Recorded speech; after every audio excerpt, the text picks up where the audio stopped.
Good afternoon. I'm very delighted to be here with you today and talk to you a little bit about the work we've been doing at the Benjamin Center in New Paltz. I've entitled the representation "At Work in the Laboratories of Democracy," drawing upon, you took my notes, Richard. Add 15 seconds. A quotation from, some of you may know, Louis Brandeis, who in a Supreme Court decision of the early 20th century described the federal system as containing of a laboratories of democracy, and we've adapted this to the local governments as well as the state government. Community service is an historic role for the American Public University. You all, I'm sure, are aware of that. Morrill is misspelled there. I corrected in a later edition, but forgive me for that. Morrill Land Grants College Act, 1862. Chancellor Zimpher took the opportunity of the anniversary of this legislation for a theme in one of the years that she was chancellor. And the quotation is from the SUNY website.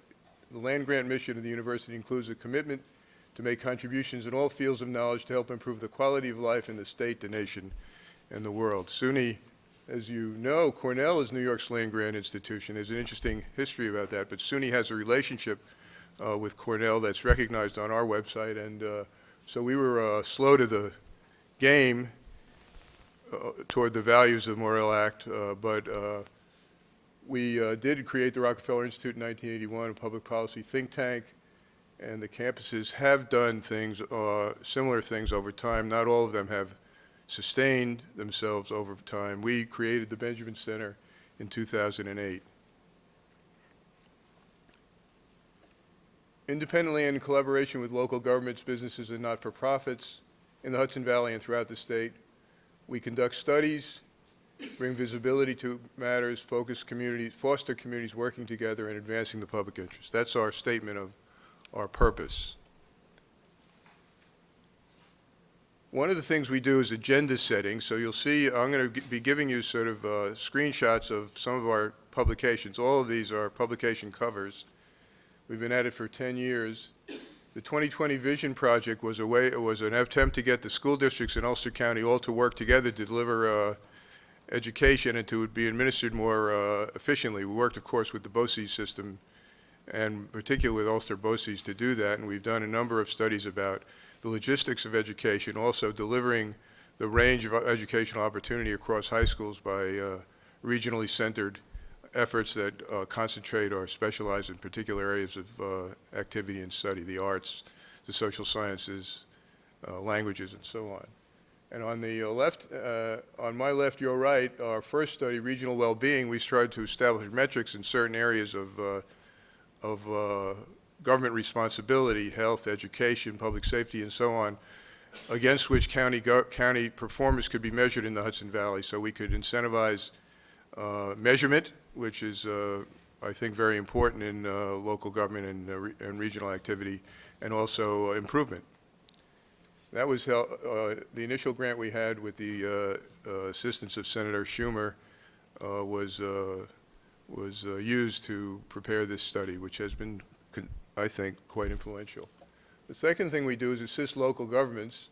So on your left, you'll see an analysis that we made of the executive budget of Ulster County for the legislature. And without slipping into the detail that will condemn me to never completing this presentation, you need to understand that legislatures are systematically being subordinated in American life, and in local government are, where there are separation of power systems, are hard-pressed to look into executive actions analytically and critically so they can do their jobs. So we contracted with the Ulster County legislature to do a critical analysis of the performance of the executive branch in Ulster County, a newly established separation of power system in the last 10 years.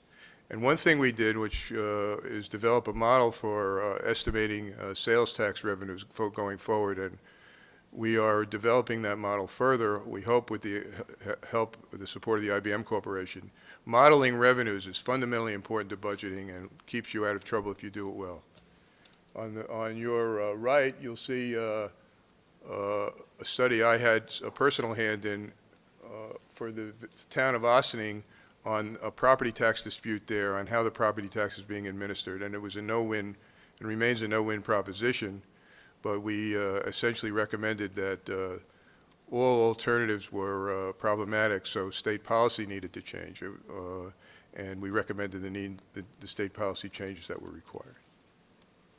Another thing we do is create resources in measuring results for not-for-profits. So on your left, you'll see a study we did for the Newburgh Armory on teaching kids to read, supported by a philanthropist named Bill Kaplan in Newburgh, very interested in assisting kids in succeeding in school.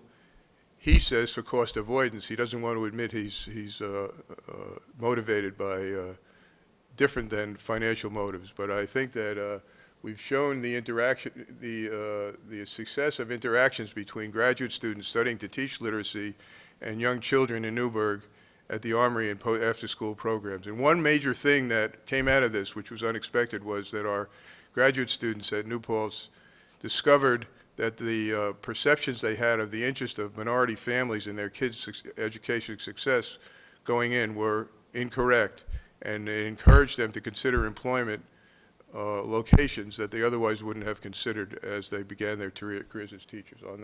On your right, social return on investment, very important for not-for-profits that are trying to convince contributors to help them monetizing their achievement on cost avoidance and other analytic bases. And these are contracted by the organization, so we either get grants or contracts with governments to do the work.